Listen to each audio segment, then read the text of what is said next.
사람이 저를 위하여 예수께 구하니 예수께서 가까이 서서 10병을 꽂으시는데 10병이 떠나고 여자가 곧 일어나 저에게 수종을 드니라. 38절부터 41절까지 이제 10병을 고치시는 이적, 또 각색 병 들린 자, 또 귀신 들린 자들을 고치시는 장면이 이제 41절까지 나옵니다. 이와 같이 질병을 치유하시는 이 이적적인 역사, 또 귀신을 쫓아내는 역사, 이것이 오늘날 우리들에게 무엇을 의미하는지를 먼저 알아야 되는 것이죠. 하나님의 말씀은 육체에 관한 말씀이 아니죠. 그렇죠? 살리는 것은 영이니 육은 무익하니라. 하나님의 말씀에서 제일 기본이 그거예요. 영을 살리기 위한 모든 것임을 우리가 절대 잊어서는 안 되는 거예요. 육체의 질병도 물론 주님께서 은혜를 베풀어 주시면 문둥병도 나올 수도 있고 죽은 자도 다시 살아날 수도 있고 하지만은 그것이 본래의 목적이 아니다 이겁니다. 그것이 본질이 아닌 것이. 그러니까 그것을 통해서 하나님께서 우리에게 계시하고자 하시는 말씀의 이제 그 내면적 의미가 따로 있는 것이죠. 오늘도 본문 말씀에서 38절부터 쭉 말씀을 하시는데 질병을 고치시고 귀신을 쫓아내시다가 41절에가 42절에가 나와가지고 우리가 다른 동네에 가서도 복음을 전해야 된다. 하나님 나라의 복음을 전해야 된다.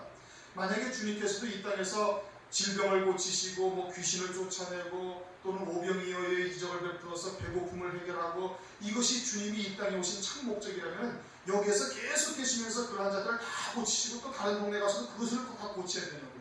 그런데 그러한 병 걸린 자들, 귀신 들린 자들이 있음에도 불구하고 내버려두고 다른 동네로 가시지 않습니까? 마가복음의 1장에 가면 더 명확하게 말씀을 하고 있어요. 마가복음 1장 32절에서 38절까지도 보면은 동네 병 들린 자, 각색병 걸린 자, 귀신 들린 자들이 하다 보니까 그것을 치료하시면서 그 다음날 새벽에 한적한 곳에 가서 기도하시는데 제자들이 찾아와가지고 모든 동네가 또 주님을 찾습니다. 모든 사람이. 왜 주님을 찾는 이유가 뭐예요? 또 병 치료하고 귀신 쫓아내고 또 먹을 문제 해결하고 이와 같은 육신의 문제를 해결하려고 주님을 찾고 있어요. 그러니까 주님께서 하시는 말씀이 우리가 다른 가까운 마을로 다 가자. 지금 사람들은 많이 기다리고 있는데 그들에게 가시지 않고 다른 마을에 가서 다른 마을에서 하나님의 나라의 일을 또 복음을 전파해야 하리라. 그렇게 말씀을 하십니다. 근데 주님이 이 땅에 오셔서 이적을 베풀어 주신 역사가 그것이 본질이 아니다 이겁니다. 그것이 본질이 아닌 것이. 그러니까 오늘날 여러 가지 성령의 은사가 물론 나타나는 거 부정할 수가 없죠. 하나님께서 하시는 역사이니까 병도 치료할 수도 있고 귀신도 쫓아날 수도 있고 암병도 고칠 수가 있는 것입니다. 그러나 그것이 본질이 아니다 이겁니다. 그것이 본질이 아니고 또 그러한 질병을 통해서 그 안에 영적인 의미를 다 담고 있는 거예요. 소경의 눈을 뜨게 하신 것은 영적인 소경들, 바리새인들 또는 유대인들이 영적인 소경이 되어져서 예수 그리스도를 보지를 못하니까 주님께서 그와 같은 영적 소경들을 눈을 뜨게 하시는 분이신 것을 실제 소경의 눈을 띄워줘서 깨우쳐 주시는 겁니다. 죽은 나사로를 살리신 이유가 뭐예요? 죽은 나사로를 살리신 것은 우리가 영원한 생명으로 죽음이 없는 살아서 있는 자는 영원히 죽지 아니하는 그 영원한 생명으로 사는 존재라는 것을 깨우쳐 주시기 위해서 죽었던 나사로를 다시 살리시는 권능을 보여주신 것이에요. 문둥병도 그 안에 영적인 의미가 다른 게 있지 않습니까? 비늘이 온 몸에 비늘이 덮여 있어서 진리를 보지 못하는 것, 참빛을 보지 못하는 것, 이것이 문둥병인 것이거든요. 중풍병자 한쪽으로 기울려고 하는데 한쪽으로 치우치고 좌우로 치우치든지 우로 치우치든지 손마른병 걸린 자, 안진뱅이 이거 다 영적인 의미가 그 안에 담겨져 있다 이겁니다. 그냥 보통 그냥 일반적인 임상적인 병을 고치신 것이 아니에요. 그러면은 베드로의 장모의 열병도 무언가 이것이 우리에게 영적으로 계시해 주는 것이 있는 것이죠. 열병이라는 것은 막 뜨거운 열이 막 솟아나는 겁니다. 그러니까 뜨거운 열이 솟아나서 막 그 열 때문에 어찌할 줄 모르는 게 열병이죠. 그와 같이 영적으로도 열심을 내야 돼. 아주 열심을 내는 거예요. 그것이 베드로 장모의 열병인 것이거든요. 베드로 장모라는 것은 베드로 아내의 어머니죠. 이 장모, 어머니라는 것은 오늘날로 말하면 교육자를 뜻하는 겁니다. 갈라디아서 4장을 보면 하갈과 사라에 대한 비유를 이야기했어요. 그래서 하갈에 대해서 난 자는 그는 종의 신앙이다. 육체를 따라 난 자다. 그러나 사라를 통해서 난 자는 언약의 백성, 약속이 있는 백성이다. 그렇게 사라와 하갈을 통해서 그들이 교육자로서 그들의 교회를 말하고 있는 것이거든요. 마찬가지로 아내의 어머니, 모친이죠. 그러면 그 모친이 사실은 영적인 지도자로서, 교육자로서 베드로의 아내에게 모든 영향을 다 준 것이에요. 마찬가지로 또 베드로의 아내가 베드로에게도 그와 같은 영향을 줘서 베드로가 항상 열심을 내되 아주 특심을 내는 겁니다. 항상 앞장서죠. 항상 튀어나오고. 그래서 마태복음이나 마가복음을 보면 주님께서 예루살렘에서 고난을 받고 내가 죽어야 죽을 것이고 그리고 3일 만에 살아날 주여 절대 그런 일이 없겠나이다. 그러니까 다 주님께서 네가 답을기 전에 나를 세 번 부인하라. 아니요 절대 날 부인하지 않겠나이다. 다른 모든 사람이 부인해도 자기는 부인하지 않겠다. 그러니까 항상 튀어나오는 거예요. 겟세마네 동산에서는 어떻게 했어요? 겟세마네 동산에서는 말고의 귀를 베드로가 가진 검으로 확 잘라버려. 어디 감히 우리 주님을 잡으러 왔느냐 싶어가지고서는 앞장서서 먼저 열정적으로 주님을 사랑하는 것이에요. 그러나 그와 같은 자기의 열심, 자기의 의, 이것은 사람의 의다 이겁니다. 이것은 위급한 상황이 되면 그냥 손바닥 뒤집듯이 뒤집어 버리는 것을 베드로를 통해서 우리가 알 수가 있는 것이죠.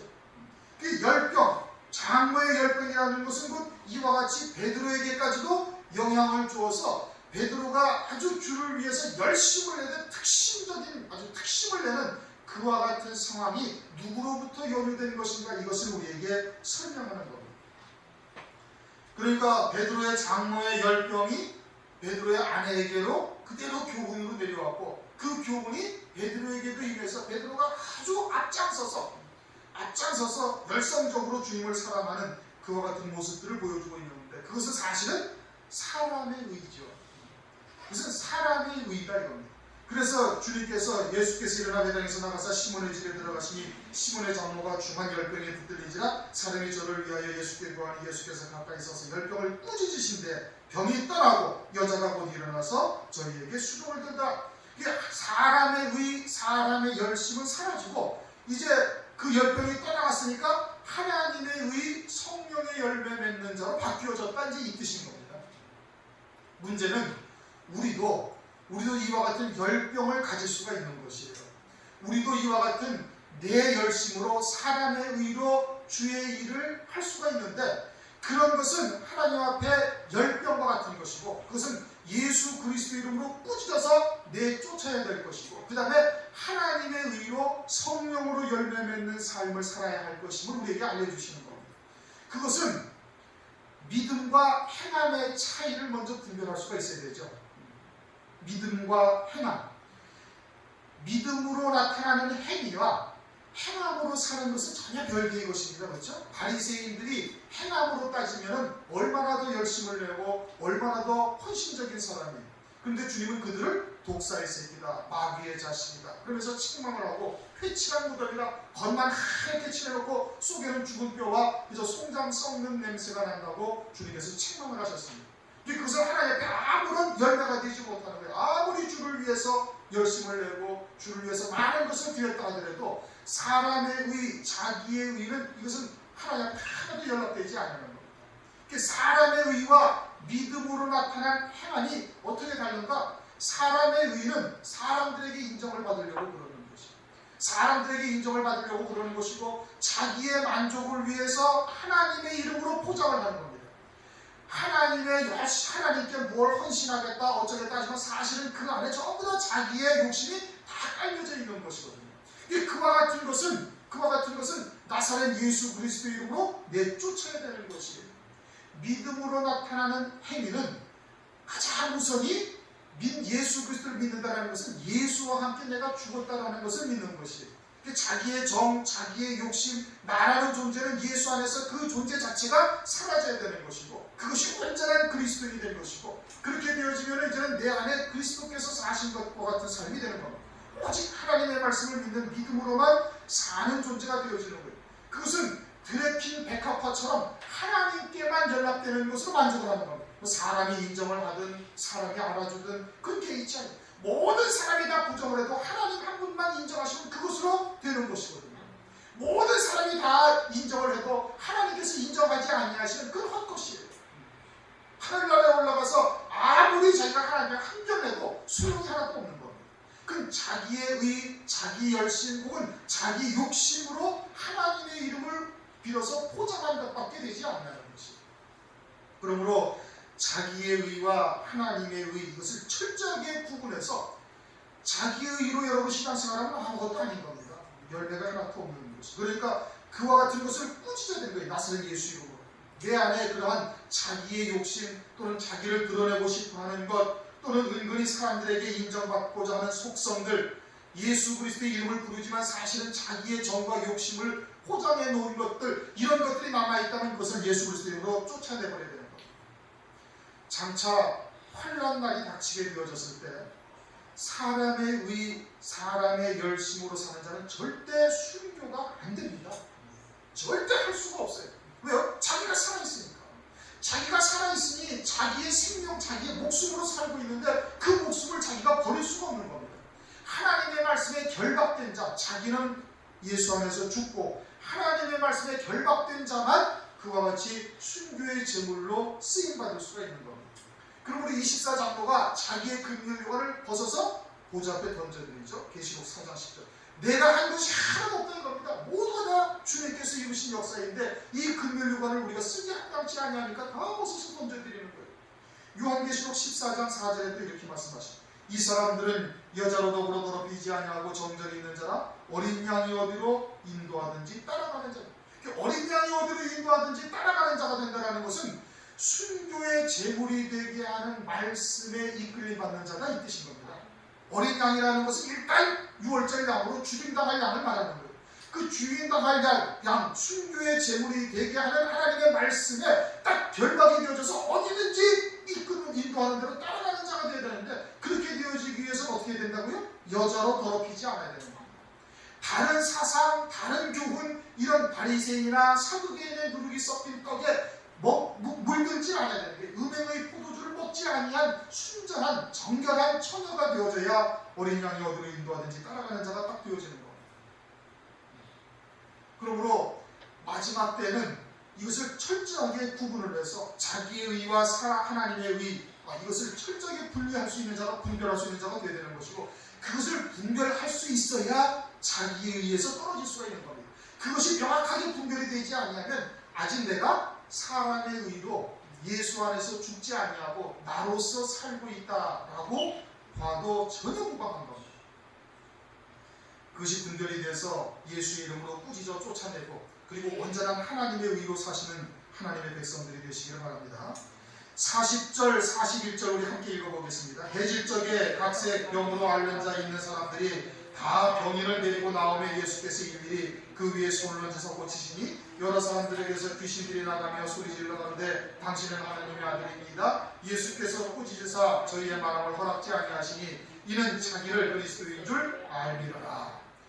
40절, 41절 말씀을 보면은 예수님께서 각색 병든 자들이 오니까 일일이 안수해서 병을 다 고치셨어요. 그렇죠? 병을 고치시니까 그 다음에 어떻게 해요? 귀신들이 다 소리지르며 떠나가는 장면이 이제 요약하면 그겁니다.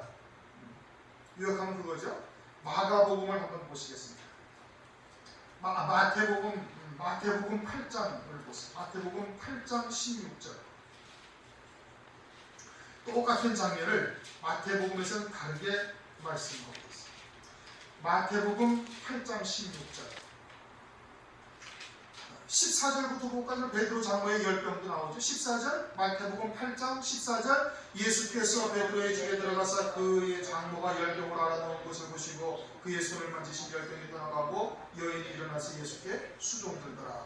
그래서 열병이 떠나가고 이제 자기의 의가 사라지고 하나님의 의로 이제 바뀐 것을 말하는 거죠. 16절, 저물매 사람들이 귀신 들린 자를 많이 데리고 예수께 오거늘 예수께서 말씀으로 귀신들을 쫓아내시고 병든 자를 다 고치시니. 아멘. 누가복음에서는 병든 자들이 와서 예수님께서 일일이 안수하시며 병을 고치시니까 귀신들이 다 떠나가 버렸어요. 소리지르고. 여기서는 어떻게 마태복음 8장에서는 말씀으로 귀신들을 쫓아내시고 그 다음에 병든 자를 다 고치셨다. 이렇게 말씀하고 있습니다. 누가복음을 쓴 누가는 의사입니다. 의사는 눈에 병부터 먼저 보이는 거예요. 육체의 병부터. 그리고 육체의 병들을 예수께서 안수해서 다 치료하고 하시니까 귀신들도 함께 다 따라가는 거예요. 그러니까 그 병들이 다 누구에 있던 거예요? 귀신들에 의했던 거예요. 그리고 마태는 이제 영적인 시각이 열려가지고 영안이 열려서 먼저 무엇이 보여요? 병이 보이는 게 아니라 그 안에 귀신들의 역사가 먼저 보이는 겁니다. 저 다 귀신들이 하고 앉아있는 자꾸 짓거리구나. 그래서 말씀으로 귀신들을 쫓아내시니까. 그러니까 병들도 함께 다 치료받았다. 양쪽에 다 맞습니다. 보는 시각이 달릴 뿐이에요. 그럼 귀신들이 뭐에 의해서 쫓겨나가요? 말씀에 의해서 쫓겨나가는 겁니다. 마태복음 12장 48절에는 보면 귀신이 물 없는 곳을 찾아다니며 쉬기를 구하되 쉴 곳을 찾지 못하여 먼저 나온 집에 돌아가 보니 비우고 소재되었거늘 가서 악한 귀신 7을 더 데리고 와서 그 안에 들어가니 이전의 형편보다 더 나빠졌다. 그렇게 말씀하고 있지 않습니까?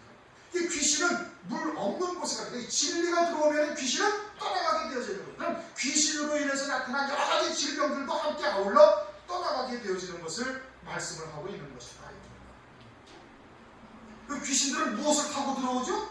잘못된 말씀. 내가 너에게 이른 말이 영이요 생명이라. 잘못된 말씀, 혼잡된 말씀, 미혹의 말 이런 것에 의해서 귀신이 들어와서 자리하게 되어지고 그러다가 그 상태가 점점 나빠지면 질병까지 귀신이 가져다주고 있음을 이제 보여주는 것입니다. 근데 모든 질병이 다 귀신의 역사냐? 물론 그렇게는 볼 수가 없습니다. 그러나 귀신들이 와서 하는 역사가 그와 같은 결과로 나타나는 것을 말씀을 하고 있는 거예요. 그러니까 진리의 말씀이 들어가면 귀신들은 반드시 다 떠나가게 되어져 있는 겁니다. 진리의 말씀을 듣고 믿음으로 받게 되어지면 귀신들은 떠나가는 거예요. 촛불을 켜놓으면 어둠이 사라져요. 불을 켜면 어둠이 전적으로 사라지는 겁니다. 그러니까 진리가 들어가면 진리는 빛이요 생명이니 죽이는 역사, 어둠의 세력은 자연히 물러가게 되어지는 겁니다. 뭐 물러가라, 뭐 어쩌고 할 필요가 없는 거예요. 그러니까 진리가 들어와 있었으면 다시 말하면 누가 들어와 계시는 거예요? 예수 그리스도께서 들어와 계시는 겁니다. 말씀이 들어와 있으면 그 누가 계시는 거예요? 진리 예수님이 계시는 거예요. 예수께서 계시니 어두움이 함께 거할 수가 절대 없는 거예요. 자연히 벗어나게 되어지는 거예요. 그러면은 이제 또 한 가지 의문이, 그럼 진리를 와서 믿습니다, 아멘, 받고 있는데도 귀신의 역사가 사라지지 아니하는 것은 무엇 때문인가? 안 믿기 때문인 겁니다. 하나도 믿지 않는 거예요. 진리의 말씀이 들어오면 촛불이 켜지면 어둠은 반드시 사라지게 되어져 있어요.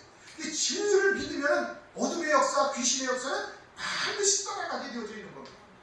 들어도 안 되는 것은 본인이 믿지 아니하기 때문에, 전혀 받아들이지 아니하기 때문에 그러는 것이죠. 그와 같은 귀신의 역사에 대해서 지난 시간에 이제 간략하게 설명을 해드렸어요. 무엇이 귀신의 역사인가? 그것을 우리가 영적인 분별력을 가지고 지금 분별할 수가 있어야 되는 겁니다. 그들이 장차 어떻게 돼? 그들이 장차 음료교회가 되는 거예요. 그들이 장차 적그리스도의 군대가 되어지는 것이고 적그리스도의 앞자리가 되어질 자들인 겁니다. 이미 적그리스도의 영은 활동을 하고 있어요. 어떻게 활동을 해요? 미혹의 영으로. 어떻게 미혹의 영으로? 미혹의 말로. 혼잡된 말씀, 비진리 이런 것으로 오늘날 이미 교회 안에 많이 들어와서 활동을 하고 있는 겁니다. 그러다가 적그리스도가 등장하면 그냥 그대로 그들에게 다 넘어가서 짐승표를 받고 짐승을 경배하는 자들로 몰락하게 되어지는 겁니다. 그리고 오늘날 이미 그것이 대부분 다 분별을 할 수가 있는 겁니다. 그 중에 가장 특징적인 것이 뭐예요? 특징적인 것이 육으로 사는 자다 이겁니다. 인본주의적 신앙. 말은 그럴듯한 거예요. 전혀 외형적으로는 하자가 없어요. 당시에 대제사장들과 유대인들, 바리새인 서기관들이 주님께서는 그들을 마귀의 자식이다, 마귀에게서 나왔다, 너희들은 독사의 새끼다, 회칠할 무덤이다 책망을 하셨잖아요. 그럼 그들이 외형적으로 봤을 때는 전혀 귀신 들린 자들이 아닙니다. 외형적으로 봤을 때는 아주 훌륭한 인격을 가지고 있고 하나님의 말씀을 철저하게 순종하고 있고 박하와 배양과 근처의 11조까지 드리는 철저한 신앙생활을 하고 있던 그들이었던 거예요. 그런데 주님은 뭐라고요? 그 마귀의 자식이다 이거예요. 다시 말하면 귀신으로 충만한 거다 이겁니다. 왜? 사람의 계명으로 살고 있다요. 사람의 계명. 세상에 속한 말로 살고 있다 이겁니다. 그들은 일반적인 사람들이 바라보기에는 훌륭한 인격자요, 교회 생활을 잘하고 신앙생활을 열심히 하고 육체적으로는 육신적으로는 별로 나쁜 짓도 하지 아니하는 아주 거룩한 무리들, 흰옷 입은 무리들과 같이 보이지만은 사실은 뭐라고요? 자칭 유대인이라나 사탄의 배다. 사탄의 배. 사람의 계명으로 세상에 속한 말로 사는 자. 그러나 사람들이 보기에는 아주 훌륭한 인격자들인 겁니다. 전혀 흠결이 없는 사람들. 그런데 그들에게 진리의 말씀이 들어가면은 그들에게서 그와 같은 어둠의 세력이 사라지게 되어지는 겁니다. 이성적으로 살고 있지만 그 이성적인 판단을 살고 있는 그들에게 진리의 말씀이 들어가서 성령으로 말미암아 은혜를 받고 진리의 말씀이 들어가서 깨닫게 되어지면 그러한 사람의 계명으로부터 벗어나게 되어지는 것이죠. 그것을 버리게 되어지잖아요. 빛이 들어가니까 어둠은 이게 잘못된 것이라면서 자연적으로 깨닫게 되어지는 거예요. 그런데 그것은 물러가게 되어지고 온전한 등불과 같은 존재가 되어져서 바뀌어지는 겁니다. 이제 생명의 빛으로 바뀌어지는 것이죠. 그 심령 속에. 그래서 혼잡된 말씀 또 사람의 계명으로 세상에 속한 말로 살던 부분들 다 버리게 되어지는 겁니다. 에베소서 2장 3절 전에는 우리도 다 그 가운데서 우리 육체의 욕심을 따라 지내며 육체와 마음에 원하는 것을 하여 다른 이들과 같이 본질상 진노의 자녀였더니 우리도 마찬가지죠. 우리도 진리를 알기 이전에는 그저 내 마음에 원하는 대로 하나님을 섬겼어요. 말씀을 쫓아서 내 마음의 원대로 내 소욕대로 하나님을 섬겼던 거예요. 그런데 그것은 다 공중권세 잡은 자의 권세 안에 있는 것이다. 마귀의 종이다. 성경은 그렇게 말씀하거든요. 그런데 우리가 하나님의 은혜를 입어서 하나님 성령께서 진리가 무엇인지를 깨닫게 하시고 그리고 그것을 믿음으로 받음으로 말미암아 그와 같은 사람의 계명 인본주의적 신앙에서 완전히 벗어난 자가 되어진 겁니다. 그래서 참으로 진리 안에서 이제 온전한 믿음으로 세워지게 되어지는 것이죠. 그것이 귀신의 역사인 겁니다. 사람의 계명으로 살고 있는 것 다 귀신의 역사, 마귀의 종이다. 성경은 그렇게 말씀을 하고 있어요. 그러한 귀신들이 떠나갔다 이겁니다. 무엇이 들어가니까? 진리의 말씀이 들어가니까. 그 다음에는 이제 실제로 악한 영들이 농락을 하는 경우인 겁니다. 실제로 귀신들이 이제는 또 사람들에게 들어와가지고 여러 가지의 혼잡된 일들을 벌이는 것이죠. 그런데 우리처럼 성인이 되거나 자기의 자아가 인격이 딱 형성이 된 이후에는 자기와 또 다른 인격체가 들어오는 것을 우리가 압니다. 그렇게 이제 귀신 들리는 자들의 첫 현상이 뭐냐면은 또 다른 어떤 악한 영들에 의해서 또 다른 인격으로 자기가 바뀌어지는 것을 순간순간 느끼는 거예요. 내가 왜 이런 말을 했지? 전혀 자기가 생각지 않았던 악한 영들에 의해서 말을 하고 행했던 것을 본인이 아는 겁니다.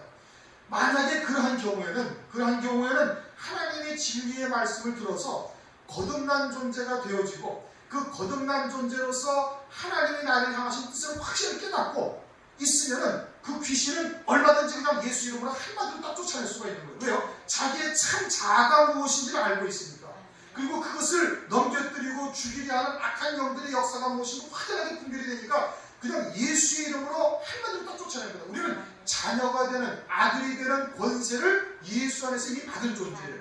그 예수 안에서 아들이 되는 권세를 받았다는 것은 우리 인격이 아니라 내 속에 있는 거듭난 존재, 영원한 생명적 존재를 깨달았을 때 그것을 받게 되어지는 겁니다. 그런데 그 생명이 장차 하나님의 아들이 되어질 존재인데 그 아들이 되어질 존재를 갖다가 방해하는 여러 가지 악한 역사는 그것은 전부 다 귀신의 역사니까 그것은 예수 이름으로 자기 자아가 확립이 된 다음에는 얼마든지 쫓아낼 수가 있어요. 그래서 지난번에도 설명을 드렸잖아요. 그 귀신 들렸던 여전도사가 와서 2시간씩 2번 딱 말씀을 듣고는 귀신의 말이 하나도 들리지 않게 되어진 거예요. 그런데 이제 뭐 또 혼자 기도한다, 혼자 말씀 본다, 어쩌고저쩌고 하다가 또 그냥 귀신한테 농락을 당한 것이지. 2번만 들었는데도 2시간씩 2번 딱 들었는데도 귀신의 소리가 그다음부터 들리지 않아요. 왜요? 이제 진리가 무엇인지를 알게 되어지니까 귀신이 와서 역사할 수가 없는 겁니다. 그러면 그때 본인이 조금 더 말씀을 듣고 자기의 거듭난 존재로서의 아들의 존재인 것을 확인하고 확실하게 깨닫고 믿음으로 받았으면 얼마든지 귀신 그냥 금방 다 쫓아내는 겁니다. 그런데 그러지 못하고 계속 귀신이 말할 때 막 상대방의 과거 이야기를 막 얘기해줘서 말하는 건 딱딱 맞거든. 기가 막히게 맞거든. 그런데 그런 말에 현혹이 되어가지고 그 말을 듣고 쫓다 보면 어떻게? 그러면 귀신한테 완전히 잡힌 자가 딱 되어지는 겁니다. 한 번, 2번 그의 말을 듣고 쫓게 되어지면은 이제 완전히 그 귀신이 들어와서 자리하게 되어지는 거예요. 그러면 자기의 참 자아를 완전히 잃어버린 자가 딱 되어지는 거예요. 이제 귀신이 자기로 딱 바뀌어진 거예요. 그럼 그 다음부터는 자기의 자아를 찾지 못하니까 귀신이 그 말을 듣지 못하게 하죠. 귀신이 딱 자리하고 있으면 그러니까 그 말을 듣지 못하니까 어떻게 돼? 이제는 스스로는 귀신에게서 벗어날 수가 없어요. 하나님에 의해서만, 하나님의 은혜로만 귀신에게서 자유함을 얻을 수가 있는 거예요. 그 다음은 또 한 가지 예를 들었죠. 그 집 아이들 얘기를 쭉 해드렸는데, 마찬가지로 집안에 귀신 들린 자가 있어가지고 그의 자녀들이 아주 어려서 자기의 자아가 형성되지 않았으니까 내가 누군지를 모르는 거예요. 자기가 어떤 사람인지도 모르는 거예요. 물론 인격적인 존재로서, 이것이 거듭난 존재가 아니라 자기의 자아가 조치가 무엇인지를 깨닫지 못하고 있을 때 귀신들이 와가지고 속삭이고 어쩌고저쩌고 하면은 무언지 모르고 그냥 다 휩쓸려 가버리는 겁니다. 그렇게 해서 한 번, 두 번 휩쓸려 가게 되어지면 어떻게? 완전히 들어와서 자리를 잡게 되어지는 거예요. 완전히 들어와서 자리를 잡고 난 다음에는, 그러면은 인격적으로는 보통 사람과 다르지 않냐는 거예요. 그런데 어떤 특이한 충격을 받든지 특이한 상황에 딱 도래하면 귀신들이 그 모습을 딱 드러내는 겁니다. 귀신의 역사가 그때는 드러나는 거예요. 그래가지고는 그 아이를 완전히 장악하게 되어지는 거예요. 이제 그러한 상황이 번복이 되고 또는 성인이 되었을 때도 어떤 충격이 팍 전해지면, 그러면 완전히 귀신이 자리를 잡아서 더 이상 다른 하나님의 말씀 같은 것이 들어오지 못하도록 만들어버리는 것이죠. 그러니까 그와 같이 어릴 때 귀신에게 잡히게 되어지면 방법이 거의 없어지는 거예요. 이제 부모의 시간이 아주 중요한 거예요. 부모가 영적으로 분별력이 있으면 그런 것을 보고 다 깨달을 수가 있는데, 자기부터도 자유함을 얻을 수가 있고, 그리고 자녀들도 얼마든지 고쳐나갈 수가 있는데, 그런데 그것이 안 되는 거예요. 이 어릴 때 귀신이 들린 자는 특이한 성격이 아니긴, 성격상 특이한 사람은 이성적 지배를 받습니다. 조금 말씀이 어려운데, 성격상 특이한 사람은 막 화를 내고 뭐 혼자 말하고 혹은 특이한 행동을 하다가도 이성적 판단을 하고 돌아서요. 그런데 귀신이 들린 자로서의 특이한 행동은 통제를 안 받습니다. 막 끝까지 자기가 하고 싶은 데까지 다 가야 거기서 딱 끝나는 거예요. 그게 귀신의 특성이에요. 그러니까 성격이 특이한 것과 귀신이 들려서 특이한 행동을 하는 것은 전혀 다릅니다, 여러분. 무슨 얘기인지 이해가 되셔요? 자기의 성격이 좀 독특해가지고 좀 특이한 행동을 하는 사람들은 그래도 이성적 판단 아래서 스스로 통제를 할 수가 있습니다. 조금 지나면. 근데 귀신이 들려서 특이한 행동을 하는 사람은 통제가 안 돼가지고 자기가 예를 들어서 그것이 다 풀릴 때까지 다 떼소를 해야 그래야 끝나는 거예요. 그게 귀신의 역사입니다. 그러니까 그런 상황에서 여러 번 귀신들한테 잡혀서 행동을 하다 보면 완전히 귀신이 딱 자리 와서 귀신이 자기의 인격으로 딱 자리 잡아버리는 거예요. 그렇게 되어지면 이제 자기 스스로 아무리 말씀을 들을 수도 없고 또 들리지도 아니하는 겁니다. 왜? 귀신이 들을 말만 듣게 하고 듣지 못할 말은 아예 못 듣게 하니까 듣지를 못하는 것이. 그러니 성격이 특이한 자와 귀신이 들려서 특이한 행동을 하는 것은 전혀 다른 형태로 나타나는 겁니다. 다른 형태로 나타나는 것이. 그런데 이제 문제는, 그러면 이제 오늘날 우리들이 이제 일반 사람들이 생각하기에 귀신이 무섭구나. 귀신은 고린도 전서를 한번 보십시오. 고린도 전서. 고린도전서 8장.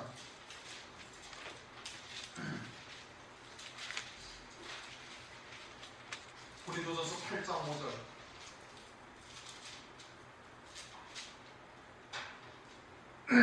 고린도전서 8장 5절 함께 읽습니다. 시작. 비록 하늘에나 땅에나 신이라 칭하는 자가 있어 많은 신과 많은 주가 있으나 그러나 우리에게는 한 하나님 곧 아버지가 계시니. 4절 끝부분에도 보면 우리가 우상은 세상에 아무것도 아니며 또한 하나님은 한 분밖에 없는 줄 아노라. 하나님은 한 분이라는 것은 신은 한 분이다 이 뜻입니다. 마귀나 귀신은 신이 아니고 하나님에게서 허용받은 범위 안에서만 권세를 누리는 자예요. 욥기서를 보면 사탄이 하나님이 욥을 다치게 하는 허용 범위를 하나님께서 정해줍니다. 그렇죠? 그럼 자녀들과 재산은 그럼 네 마음대로 해라. 그 다음에 또 욥에게 생명은 건드리지 마라. 아무리 그들이 하려고 해도 생명을 죽일 수는 없어요. 그래서 막 악창이 나고 괴롭게 만들고 막 온갖 악을 다 행하죠. 그러니까 귀신은 권세가 하나님으로부터 허용받은 권세 안에서만 하는 거예요. 이게 신은 딱 한 분밖에 없는 거예요. 근데 그 잡신들, 귀신들은 어떻게 생기느냐? 하늘에나 땅에나 신이라 칭하는 자가 있어서 많은 신과 주가 있다는 겁니다. 다시 말하면은 내가 나무떼기를 보고 비나이다 하면서 그것을 신으로 섬기기 시작하면은 그 나무 막대기가 신으로 섬기는 자에게 권세를 가지고 행하는 거예요. 그럼 나머지 사람들에게는 아무런 권세가 없는 거예요. 신이라고 하는 사람들이 많이 있어서 신들과 많은 주가 있다, 이 뜻인 겁니다. 무슨 얘기인지 이해가 되십니까? 내가 신으로 섬기니까 이것이 신의 권세를 받는 거예요. 내가 신으로 여기지 않으면 아무것도 아닌 거예요. 아무것도 아닌. 그런데 세상에 많은 사람이 땅에 신이라 칭하는 자가 많이 있어서 세상에 바위덩어리를 보고도 신이라고 칭하고 있잖아요. 사람들이 가서 막 비나이다 하면서 그것을 절하고 앉았잖아요. 저 절에 가가지고도 그 돌덩이 앞에서도 그걸 신처럼 취급하고 절하고 있단 말입니다. 그러면 그 섬기는 사람들에서 그것이 신이 되어져가지고 그 섬기는 사람들에게 권세를 행하는 거예요. 우리는 하나님만 신으로 여기고 있으니까 나머지 우상들은 아무것도 아니다 이겁니다. 아무것도 아닌 것이에요. 하나님의 백성들에게는 귀신들은 개미새끼만도 못하다 이겁니다. 아무런 역사를 할 수 없어요. 아버지 하나님의 말씀이 내 자리에 딱 있으면은 믿음으로 딱 받아가고 거듭난 전제로 살고 있으면 귀신들은 아무것도 아니다 이거예요. 그러나 그것을 신으로 여기는 자들에게는 그것이 신적 권세를 가지고 막 역사하는 거예요. 실제로 역사하는 겁니다. 그럼 하나님께서 허용을 해주신 거예요. 그러나 우리들에게는 하나님은 한 분밖에 없다. 신은 한 분밖에 없어요. 그러니까 그것들이 우리를 어찌하지를 못하는 겁니다. 그러니 우리가 하나님의 예수 그리스도 안에서 아들의 권세로서 나사렛 예수 이름으로 명하노니 나갈지어다는 그냥 찍소리 못하고 그냥 다 쫓겨나가는 거예요. 왜? 그건 피조물이고 예수님은 창조주시니까 그 창조주의 권세를 우리에게 주셨단 말입니다. 예수 그리스도 믿는 자에게, 그리스도와 연합된 자에게, 성령으로 함께한 자에게, 영 안에서 한 영, 주와 합하는 자는 한 영이 되어졌으니 성령 안에서 하나님의 권세를 우리에게 이양을 해주신 거예요. 그 믿음으로 내쫓으면 그냥 한마디로 나가는 거예요. 그러니까 하나님의 참 자아, 아들이 되는 권세를 우리는 가지고 있잖아요. 우리를 향하신 하나님의 뜻을 알고 있잖아요. 장차 하나님 보좌 우편 영광까지 이르는 길까지 우리에게 알려주셨단 말이에요. 그것이 우리의 진짜 참 자아인 거예요. 그와 같은 권세를 하나님께서 우리에게 주셨어요. 그러니까 우리에게 다가오는 여러 가지 육체의 소욕들, 또 그런 악한 영들의 역사는 나사렛 예수 이름으로 명하면은 내 안에서 그 즉시로 딱 사라져버릴 수밖에 없어요. 그런 권세가 우리에게는 있는 거예요. 우리에게는 있다 이겁니다. 그런데 귀신 들린 자는 그 자체가 지금 귀신을 신으로 섬기고 앉아있으니까 역사를 우리가 해도 하나님은 특별한 은혜가 없으면 나가지를 않는 거예요. 그러나 자기의 참 자아가 무엇인지를 깨달았어요. 진리를 통해서 거듭난 존재가 되어지고 나를 위해서 예비해 놓으신 영광이 무엇인지를 알고, 그래서 하나님의 권세를 위임받을 수 있는 자리에 딱 양자의 영을 받은 자가 딱 되어졌으면, 그러면 내게 다가오는 그런 악한 영들의 역사는 그런 한마디로 딱 얘기하면 그냥 물러가 버리는 거예요. 그 권세를 사용할 수가 있어야 되는 거예요. 여러분들은 그 권세를 사용할 수가 있는 겁니다. 내게 들어오는 악한 생각들, 하나님의 아들로서 그리스도의 신부로 살고자 하는 자기의 참 자아, 성령의 소욕을 방해하는 육체의 소욕들은 나사렛 예수 이름으로 물리치면 그냥 나가버려요. 해보셔요. 진짜로 나간다니까. 그냥 한마디에 그냥 딱 사라져버리고 마는 거예요. 그리고 그와 같은 참 자아가 형성이 되어졌으면, 그러면은 귀신들이 하는 그런 소리나 또는 귀신들의 역사나 본인이 얼마든지 물리쳐 나갈 수가 있는 겁니다. 얼마든지 나갈 수 있는, 등불이 켜지면 그냥 자연적으로 사라져버리는 것이 그러한 영적인 분별력을 가지고 있어야 되는 겁니다. 그러니까 그것은 거듭난 존재가 되어져서 내가 누군지를 알고 난 다음에야 그러한 권세가 나에게도 함께 부여가 되는 것이, 또 분별해서 내쫓을 수도 있게 되어지는 것이다 이겁니다. 말씀이 좀 많이 길어졌는데, 이제 귀신의 역사에 대해서 이제 우리가 지금 풀고 있는데, 이게 각색 병들 걸린 자 이런 것들이 거의 다 귀신의 역사인 거예요. 이게 귀신의 역사인데 마태는 먼저 그 안에 귀신들이 있는 것을 보고 그것을 무엇으로 꾸짖어 내쫓았다고? 하나님의 말씀으로. 말씀이 빛이니까. 빛이 일어나니까 어둠은 자리 떨어져 나가게 되어지는 거예요. 나가라 마라 할 것도 없는 거예요. 그러니까 나의 정체성, 자기의 참 자아가 무엇인지를 확고하게 깨달으면 귀신들이 근접을 하지를 못하는 겁니다. 그리고서는 다가오는 그런 어둠의 세력들에 대해서는 과감하게 믿음으로써 물리치면 나가게 되어지는 것이죠. 그 다음 42절, 날이 밝음에 예수께서 나오사 한적한 곳에 가시니 무리가 찾다가 만나서 자기들을 득에서 떠나시지 못하게 만류하래. 왜 떠나지 못하게 만류하려는 건 세상에서의 메시아를 소망하고 있기 때문에 그러는 것이죠. 세상에서 병 낫게 하고 또 오병이의 이적, 먹을 것, 입을 것, 마실 것에 대해서 다 해결해 주시는 그와 같은 메시아인 줄 알고 떠나지를 못하게 하시는 거예요. 그러나 주님께서 어떻게 내가 다른 동네에서도 하나님 나라의 복음을 전하여 주님은 이 땅에 오신 참뜻이 복음과 진리의 말씀을 증거하시기 위해서 오신 겁니다. 아울러 제자된 우리들도 똑같은 겁니다. 그러한 복음과 진리의 말씀이 전파되어야 되는 거예요. 누구를 통해서? 우리를 통해서. 무엇보다도 교회 안에서 온전한 복음과 온전한 진리가 선포되어야 하는 것이 마땅한 것이고 또 우리의 주변에 그와 같은 것이 전파가 되어야 되는 것이죠. 그래서 내가 내 하나님 나라의 복음을 전해야 하리라. 하나님 나라의 복음이라는 것은 그전에도 이미 이제 여러 차례 설명을 드렸죠. 구원의 복음, 예수 그리스도를 믿음으로 말미암아 이제는 완전한 죄사함 또는 사망의 권세에서 자유함을 얻은 구원의 복음이 이제 가장 먼저 되는 것이죠. 그 다음에는 은혜의 복음이죠. 그러한 믿는 자에게 성령을 부어주서 성령 안에서는 그리스도 안에서는 모든 것이 다 예다 이겁니다. 모든 것이 다 하나님의 은혜로 주어진 것을 우리가 알 수가 있는 것이. 믿음으로 받고 감사하고 나가게 되어지면 하나님께서 그 모든 것이 합력하여 그래서 서로 이루는 겁니다. 또 영안이 열린 자는 그러한 모든 환경들, 범사가 내게 무엇을 위해서 하나님께서 허용을 하시는지를 영안이 열려 있으면 깨달을 수가 있죠. 하늘에서 이루시는 구원의 세계를 바라보게 되어지면 그러한 것들을 알 수가 있는 것이거든요. 그래서 그와 같은 은혜의 복음이다. 더 나아가서는 이제 고린도후서 4장 4절 이제 영광의 복음이라는 것이 이 모든 것이 다 장차 하늘나라에서 영원한 영광을 누리기 위해서 하나님께서 예비하신 일들이라는 것을 깨닫는 것이 그렇게 되면 어떻게? 그럼 항상 기뻐할 수가 있고 범사에 감사할 수가 있고 항상 쉬지 않고 기도하는 중심이 딱 되어지는 거예요. 오직 주께서 내게 보여주신 그 표대를 향하여 나가는 존재가 되어지는 것이죠. 그것이 쉬지 않고 기도하는 자가 되어지는 거예요. 44절 갈릴리 여러 회당에서 전도하시더라. 어디에서 전도하셨다고요?